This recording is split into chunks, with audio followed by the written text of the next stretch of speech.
So obviously moving letters, AI now. Yep. How long have you been doing that? Yeah, so I've had this for about an hour and a half. Sorry, an hour and a half. It is brand new, guys. You're hearing it here first. No, I'm sorry, a kidding. year and a half, sorry. You're watching Shift Happens Beyond the Boxes, where we take a look at the inner workings of the moving industry. Hey guys, Jason Bergenske here. I got Matty Mailers with me today. Thanks for being here. We're actually at the Moving Legends Retreat. We set up in one of the family rooms, I think one of 5 family rooms in this house and kitchen area. Thanks for doing this. Awesome. Thank you so much, Jason, for allowing us to be here. Man, this is just such a beautiful house, and me and the team are having a great time. So That's thank you. awesome. Yeah. Well, tell me, so who all did you bring? So I actually brought Zach. Zach is kind of our lead sales individual here at, Matty Mailers or Moving Letters AI, right? Then I brought my good friend Cal from Chico. He owns Murdoch's Moving and Storage, and he's just a real good friend of mine. Said, hey, I want to come out, rep, hang out. We haven't seen each other in a while, so I said, man, just come out to the mansion. Let's hang awesome. out. And so he's having a great time too. You know what I mean? So yeah, it's good to hang out with the buddies. I think we got 3 people in one room over here, so it's a little tight. Zach had to bring his airbed from his mom's basement, but it's all good, man. It's like a little 8th grade sleepover, so we're having fun. That's awesome. And what part of the country are you from? So I'm from Colorado Springs, Colorado. Okay. So just, about an hour south of Denver area. And you got a moving company also. Yeah, I do. I have a moving company called I Haul, I Move. Started it in 2008, right at that height of the recession. Yep. But yeah, so it'll be 17 years now in a couple months. So yeah. And then you have, so obviously moving letters, AI now. Yep. How long have you been doing that? Yeah, so I've had this for about an hour and a half. Sorry, an hour and a half. It is brand new, guys. You're hearing it here first. No, I'm sorry, kidding. a year and a half, sorry. So I've had this for about a year and a half. We started kind of through the process of, I went to a home, right before that, and I literally saw a postcard with the same stock image as mine. And I just said, it hit me. I kind of asked myself, like, as I was driving home, I was like, there's got to be something better out there. There's got to be something different.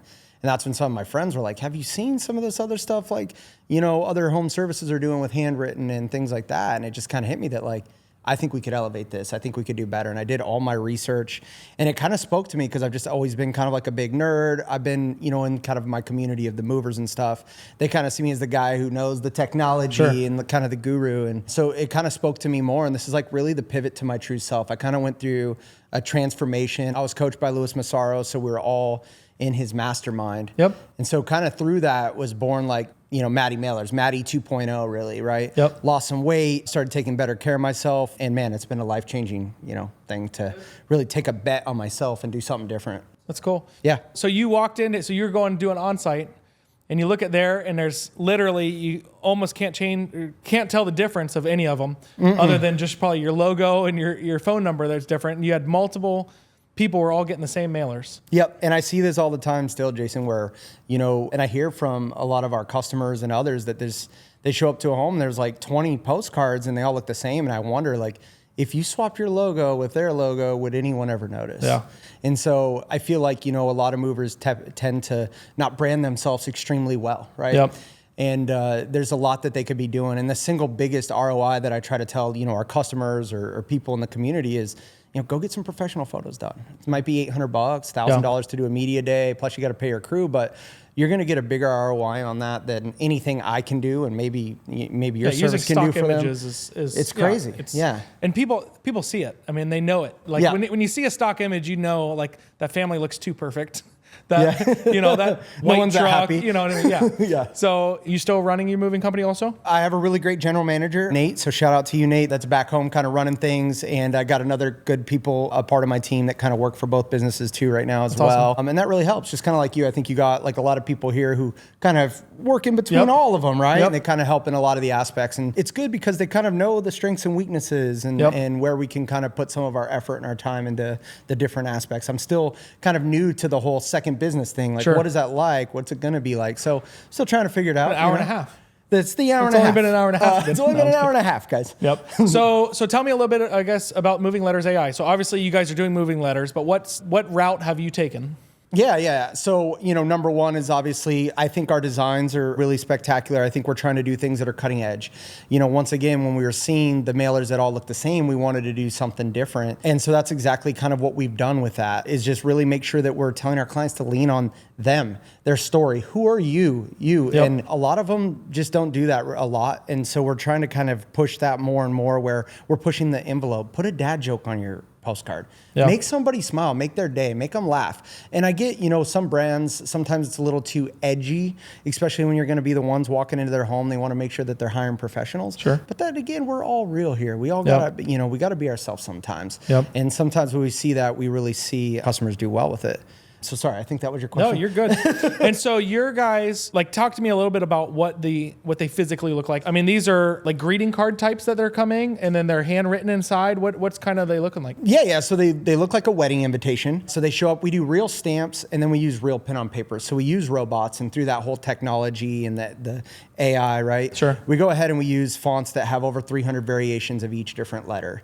So we can really tend to make it look a little bit more like, hey, this thing was like really real, handwritten. Yeah. And we can mimic that. And then, of course, we can produce so much more than we ever could having people in a sweatshop actually handwriting these letters. So, yeah, and they're, that really speaks to the volumes of like, hey, this looks like someone hand wrote it. Yep. And that's exactly what separates us versus some of the other stuff that's out there on the market. Yep. And, we've experimented with other products, other things, but what we realize is really focus on that core. Let's focus on this product and continue to just make it bigger and better every time we bring in a new client. That's cool. Yeah. And so who are they sending these people to? Or who are they sending them to? Are this their current customers? This is all leads they're purchasing? Like how does that process look like? Yeah, for sure. When we talked about things that are different, one thing I didn't touch on is, the data providers that we're using out there. We go ahead and we take that data and then we filter it through National Change of Address database. So essentially 50% of people that end up moving tend to, hey, I'm going to go change my address with the post office. Sure. So we'll filter those people out because we don't want to mail to people who've already moved or may have, So we go ahead and do that. And then we're going to be doing new listing under contracted homes. Yep. Typically, we're kind of focusing on the newly listed under contract homes, mailing those people, introducing your company. I personally like new listings more than under contract because I think first impressions are everything. Sure. And I'll be the first one to tell you that our product's not the cheapest product on the planet that you can mail them. And so when you're getting that first impression of a company, you're like, oh, wow. And whether they go throw it away later, when they go to Google you or they saw your truck drive by or they saw you on social media now, it's going to stick with them, right? Yep. Especially because it was just something that they really took the time to read and resonate with. Well, and the biggest thing I think, so let me ask you that, actually come back. The envelopes, I guess you're sending them, those are handwritten also? Yes. So the envelopes are handwritten, real stamp. And what are you doing for a return address? That's handwritten or that's a stamp? Or? No, it's real handwritten. So it's all the whole thing all the way through. So the biggest thing and what I was kind of going at, because we used to do mailers. I don't think you guys were in business yet, but we used to do mailers when we had J&J Metro. And that was the biggest thing I think that helped us is because so many of our competitors at the time were just pre-printing Avery labels and with the people's information. And so the walk between their mailbox to the time they got in their garage, they were throwing it all away. Yeah. Right? It's just junk mail. Yep. We all do it, walk out the mailbox. By the time the goal is to get into the kitchen. Yeah. The kitchen's where we want to be. We want to get to the kitchen. Yep. Here's a word from one of our sponsors. Running a moving company can be a challenge, especially when it comes to staffing during peak seasons. That's where Lion's Den booking service comes in. We understand the unique needs of moving companies and offer a solution that makes staffing easy and efficient. With Lion's Den, you gain access to a network of reliable professionals ready to assist you at a moment's notice. Our pay-per-minute model allows for flexible scheduling, so you only pay for the time you use. Let us do the hunting, booking, selling for you. And with dedicated support from our team, help is always just a click away. Sign up now and enjoy a 25% discount for the first 3 months of service. Take advantage of this exclusive offer to streamline your operations and maximize your profitability. Join Lion's Den booking service today and revolutionize the way you manage your moving business. And so what we had done, which again, you guys weren't around yet, no one was doing that, is the outside was all handwritten. And we had a person in the office, that was her entire job for the most part. Yeah. Because every morning she would handwrite all the addresses. The top left, which this is, your system's much better. But the top left, we would have, it was a stamp that was cursive and it said JJM. It said JJ Metro, and then our address. And then it was handwritten, their actual address, then we used real stamps. But the point of it, so if someone got it, it would entice them or question them. It would make them question enough of, oh, it must be a greeting card or a Christmas card or a wedding invitation. And so we were getting into the house rather than getting in the trash can. Exactly. And like you're saying with the ones that you had before, that you guys were doing your own moving company and having where every mover has almost the exact same, like postcards, in my opinion, unless they're handwritten, I bet you they don't make them in the house most of the time. Yeah. Because if someone just opens it, sees it, it's so much junk mail we all get. Exactly. And so by doing the handwritten thing, they at least think, oh, geez, if someone took the time to write this, it must be something I need to look at, right? Yeah. So what else? So you guys are obviously doing that. Like, what's the turnaround time? So like if someone buys or lists their house today, Yep. and then you guys get the data, how fast is that going out? Is that going out like next day and then a couple days? Yeah. So that's a good question. So we get the data pretty much the next day. Then we're going ahead and we do this Monday, Tuesday, Wednesday, Thursday, Friday. So 5 days a week. And we take the weekends off. We kind of accumulate all that data through the weekend. And then Monday we're hitting hard. So Monday's our biggest day of the week. It's a big day. Yeah. We're stressing. You know, people are in our production office sometimes as early as 2 a.m. to get started on it. And sometimes we have to swap crew in the middle of the day to kind of finish. But we do it all in house. And that's also something that's very different about us too, Jason, is through this, I knew that if I wanted to keep the quality, if I wanted to go stuff cool, unique things like air fresheners, or we have a mover who's doing that, and we also have movers that do the golden tickets, that I knew we'd have to do it in-house. And so we do all our production in-house. We started on a small Xerox printer. We've updated, you know, and we keep upgrading. And it's exciting to see it. Yeah, more robots, more fun stuff. So yeah, and I like that. And it speaks to me to just kind of have it in-house to kind of keep that quality from our door to them. And something else that I stress on is our accountability. Yeah. Because when you're hiring a mail company, I'm not saying that they're out there, but there might be, just like there's bad movers, I'm sure there's bad mail companies. And sometimes I always wonder, are they mailing to all these people? Are they really doing it? So we end up taking photos of all the mail we do for our movers. And in the end of the week, they get a report Monday, here's all the pictures of the letters we did Tuesday. And I mean, it's a great way to hold our employees accountable. It's good accountability. But it's a great way to hold us accountable and show that our movers that we're doing this for them. Yeah. So, and I think that's the biggest thing we learned early on, was that it was the consistency and the quickness of getting the letters out. Yeah. So for instance, you know, I would talk to friends that have other moving companies and get them to start doing mailers. They were maybe smaller operations, so they'd be too busy on Monday to do it. Yeah. And then Tuesday, we're too busy on Tuesday. And then on Wednesday, they do last Fridays, Mondays, Tuesdays, and Wednesdays, and then they send them all out, right? Yep. And so Wednesdays, they actually get them on time, per se, but all the other ones were late. And then they say, well, it doesn't work. Oh, it doesn't work. We tried mailing. And it's like, no, you didn't do it properly. Like, it is all about being there on time. It's about getting there as fast as possible. And, you know, to your same thing you said earlier about, you know, going into a place and they already have multiple of these postcards or multiple mails. Our biggest deal was to try and be the first ones, or like first or second one they had. Yeah. And some of these other mailing companies, and I don't know that they're the ones that are doing moving industry specific. Yep. But some of these big mailing companies where you're sending stuff, I guarantee you they're not sending mail out every day. They're probably, you send them the list and like every Friday they're sending them out. Yeah. But you're going to beat them every time, because if they're only sending on Fridays, when you send out on Monday, that person gets it. Yeah. And the first couple mails that they get, they're going to be scheduling demos or scheduling estimates, getting people to come out. By the time they get the 10th letter or 5th letter or whatever it is, they're done. Yeah. You know, they typically have already. So that's really neat. How have you seen it change in your own moving company? Because obviously that's one where you can really, you have the real data to be able to track it and stuff, right? How have you seen the change from when you originally were doing it the old-fashioned way of having another mailing company do it? Yep. And then obviously going to all handwritten. Yeah. So that's a good question. So in that, you know, I started with postcards, and of course with the Avery label, slapping stamps on them. And the reason why I did this, and I still stress to a lot of movers nationwide, that if you can get the listing data, great, get it. And go ahead and start mail them yourself, even to start. And it kind of sucks. You got to be consistent, though. You got to give it every day. Consistency is key. But you want to be first in the door, like you said. And so start it yourself, do it yourself, especially when they see a real stamp on it. That kind of elevates you more from the little indicia that you're going to have on there. But through that, I wanted to do a printed letter. So we started with a black and white printer. Obviously, finally got some color and upgraded. But then we would stuff literally, you know, a tri-folded letter in.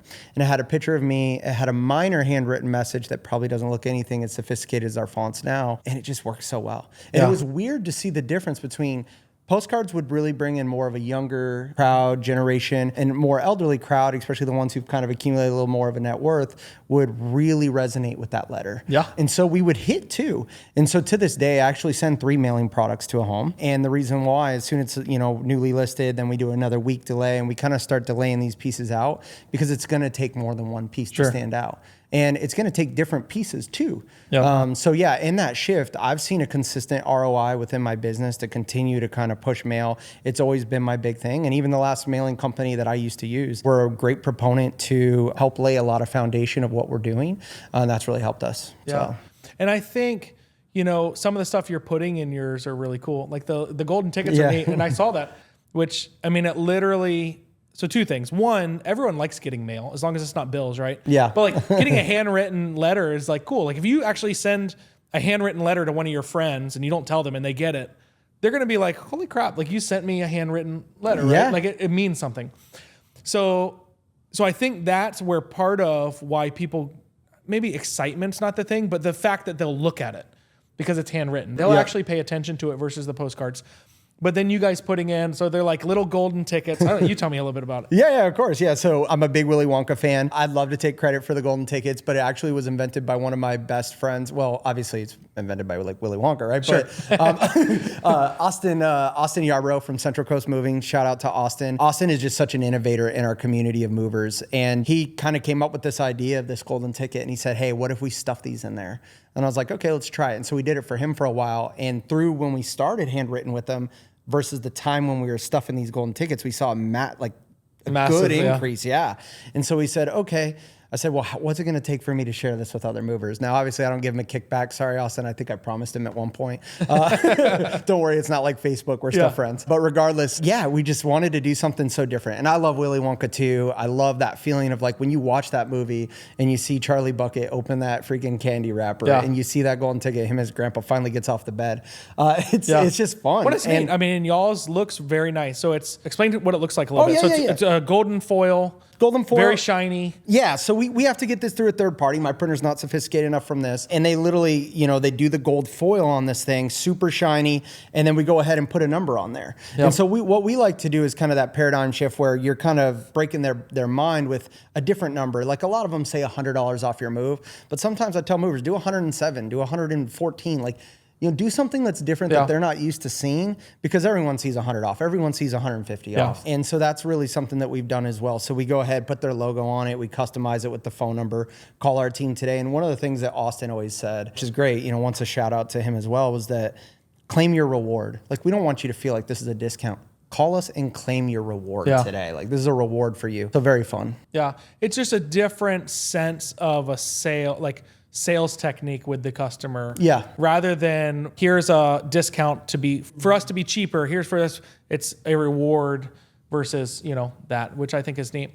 One of the things, when we did mailers, that we really noticed or that we loved was the fact that we could really target who we were mailing to. Yep. We didn't target to apartments or small homes, townhomes. We targeted obviously to bigger homes, not homes probably as big as this house, although this probably would have been on ours, but we would do, busy season, we would do, again, we're in Central Florida, but we would do, probably on the upper tier, summertime, because we were already so busy. Wintertime, we would kind of lower the threshold of the sale amount. So that way we were sending more out. What we noticed was that the revenue from these moves that came from mailing were always significantly higher than our normal moves. Yeah. Here's a word from one of our sponsors. Attention moving company owners. Are you tired of managing your business with spreadsheets and pen and paper methods? Do you want to streamline your operations, increase your bookings, and look more professional to your customers? Then it's time to switch to MOVEITPRO software. Our cloud-based platform provides everything you need to manage your moving company in one place, from booking and dispatching to payment processing and customer communication. Plus, with features like GPS tracking, real-time notifications, and detailed reporting, you'll be able to optimize your operations and take your business to the next level. So what are you waiting for? Visit www.moveitpro.com to schedule a free demo today and see how we can help you move your business forward. Have you noticed that also with your guys? Oh yeah, for sure. And I mean, when we're targeting homes that are 500, 600,000, and because our product isn't the least expensive product on the market, some of our customers still use other companies that do postcards and less expensive, mailing products. And we'll convince them to kind of hit, hey, we want to do 900,000 and up. And something we do as well is we don't just do counties, we can do zip codes. And so what they can do is pull reports from CRMs or stuff like MOVEITPRO. I'm sure you guys have a report for this to pull, the most common zip codes that they're getting the best jobs out of or ROI out of. And we'll go ahead and just target those. And because we're looking for the whales for them, we're looking for the bigger jobs that are really going to generate the big leads. So you're absolutely right. I've seen it firsthand. And that was exactly what it was. And I would say, I mean, I don't know what the percentages were, but like a large percentage of them were full packs. Full. I mean, we're going to nicer people's homes. And the customers typically were easier to work with because again, we're targeting them, right? Not saying this across all board, the entire thing, but for the most part, dealing with someone in a nicer home, how to explain that? Someone that's not price shopping and just trying to get the cheapest price are typically better customers to work with. The customers that typically are price shopping, trying to get the absolute cheapest price, that's all that matters. They usually are the ones that you have the most claims with. They try and nickel and dime everything because they're just, at the end of the day, they're trying to get their money's worth. And, those are not the ones that you're typically mailing to. Those are the ones that, are coming through, your Google ads, your SEO, your other ways that they're just looking for a cheap mover in your area versus the targeting that you're able to do with mailing, I think is a big difference. I would agree. Yeah. So seeing just that bigger volume and that different client, because I think as movers, we got to stop selling moving and start selling trust. And when you can sell trust, it's like, oh, I can trust this guy. Like, look at this. Look at his family on this card. I even see you, Jason, do a lot of, pictures of your family throughout your marketing. And it's like that's because you're a real person, right? It's like, you're not out here trying to act like some eccentric. I have seen your video with the little gun that was shooting the hundreds, but but it's all about the feeling. You're a real person, man. I've had the pleasure of hanging out with you this weekend and just getting to know you a little bit better, man. And it's just cool. You know? So. And it's just, I mean, part of it's all different marketing stuff. And it's, some of our, and I mentioned it in part of my talk earlier for J&J Metro and all of our mailing stuff, it had a picture of my dad, myself, and my two sisters. And I was probably all of 10 years old, maybe. And we used that all the way through my late 20s and 30s when I was going and giving on-site estimates, 10 years ago. And it's interesting because people would say, it would happen often. People would say, well, I just saw the picture and so we knew we could, it was a family business when we call. And I'm like, man, that picture's 30 years old. But it's, or 20 years at the time. But so it's interesting, I think, having that aspect of the family thing in there. In our mailing stuff that we would send, again, we did the letterhead on the outside or invitation style envelope. And then inside we had, which we didn't have handwriting back then, but had our trucks in there and then had a whole thing that was about our family business and this, that, and the other. And was it like a tri-folded pamphlet style? It was folded in half. Okay. So 8.5 by 11, but folded in half. Oh, okay. Which was very successful. I mean, I don't know anymore, but I mean, it was several $100,000 a year and it's very little output as far as what we were spending on getting those sent out. So, So tell me if someone is not already using your service. What are the different options, I guess, that you offer? How does someone get a hold of you? How do they figure out like, hey, Matty Mailers, dude, show me the way. Show me the way, right? For sure, yeah. So, I mean, the first thing is a lot of people just go to our website, fill out the form. I mean, you can get my personal phone number. It's all over everywhere. Hit me up on Facebook. But essentially what we're going to do is kind of book a discovery call with you, kind of go over what you're marketing now, what you're kind of doing for, if you're already using direct mail, maybe you haven't. Really setting realistic expectations on what to expect. And then kind of going through some data points, like what could we do for you? And then through that process, we're going to work with you on design. We're going to do all that design in-house for you. And then obviously I want to have a lot of final say on that and the final touch of what are we going to put in their messaging. We find that, and I don't want to toot my own horn here, but when people just kind of fully say, hey, Matt, what would you do? And like, let me hand you this baby. We see a good success for them. It's when movers are like, hey, I want my truck here. I want this there. I don't have family pictures. And it tends to like, hey, this might not work as well. And it's weird too. The thing that we see, Jason, is that these work really well in some markets, other markets not, you know what I mean? And so you'll see that shift. But yeah, they can get a hold of me. I'd be happy to help anyone just even explain more about direct mail, give them tips, pointers, even if you want to do it in your house. I kind of always tell movers too, like, what you're doing here is buying convenience from our company. Yep. That you get to buy someone who does it all day, does it every day. I mean, you certainly automated. could pay someone $20 an hour to sit there and handwrite letters all day long, but I can guarantee you it will be more expensive. It probably will be more expensive. And then the other thing that you're going to obviously have to learn some of those, tips and tricks through there. But anyone can. And a lot of people have salespeople who might be sitting idle while they're waiting for the phone to ring. Have them bust it out. Have them write it to the leads that they got that day. Yeah. Send something in the mail already. Or, I have some movers that automatically, they already do this in-house. And while their sales team's doing it, like, yeah, it's great. The only reason why you'd hire me is you're just trading time for money. Yeah. And obviously the expertise that we give. Sure. So, yeah. Yep. Well, that's awesome. So let's talk a little bit about Legend. So you got here yesterday. Yep. How was today so far? You talk tomorrow. Talk tomorrow morning, 8 a.m. 8 a.m. I hope people got full bellies from breakfast. They should be. Yeah. You'll be opening them up. So you're in charge of pepping them all up. I'm going to try. I'm going to try to bring the energy, right? Finally today, I don't drink, Jason. I quit a while ago, but I had to ask your team. I kind of took a gun to their head and said, hey, do we got any energy drinks around here? And one of your team members was nice enough to bring me one. Oh, there you go. So, I got some energy, and I'm going to try to bring it tomorrow. I'm really excited to speak. I started overhyping myself up on the plane trip, but what am I going to say? How am I going to say it? Yeah. You know what I mean? And I got little cue cards and stuff, but we'll see how it goes. No, it's going to go good. Yep. So obviously today so far we're on Friday. Yep. So we still have tomorrow and then everyone leaves on Sunday. But today we had a full session and then we had happy hour earlier where I think there was a lot of networking. A lot. There's a bunch of people up there. That room was pretty packed. And then I don't know where everyone else is at. We're at the top floor of the house right now in a pretty quiet room. Yeah. And I think everyone's out by the pool and all that stuff. So that's awesome. Do you got anything else you want to say?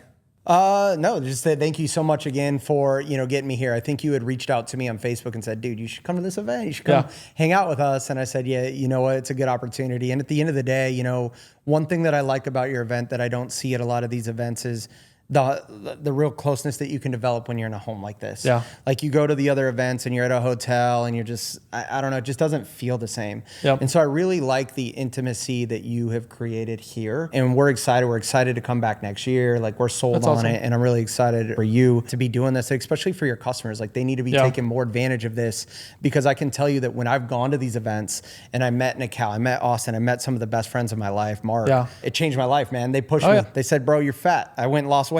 Yeah. So sometimes you got to hear the hard news, and sometimes your family members or your friends back home aren't going to give you that real because they don't know what you're dealing with. Yep. When you have other moving company owners that you can really like dig with and be like, yeah, I hate when guys call out. Ugh. Yeah. It's finally like, dude, there's someone who's like me that suffers like me, and it changes things. So I think that's huge. And that's, we do a lot of events, when AMSA was around, we used to do all of those. We've been to Titans, which is great.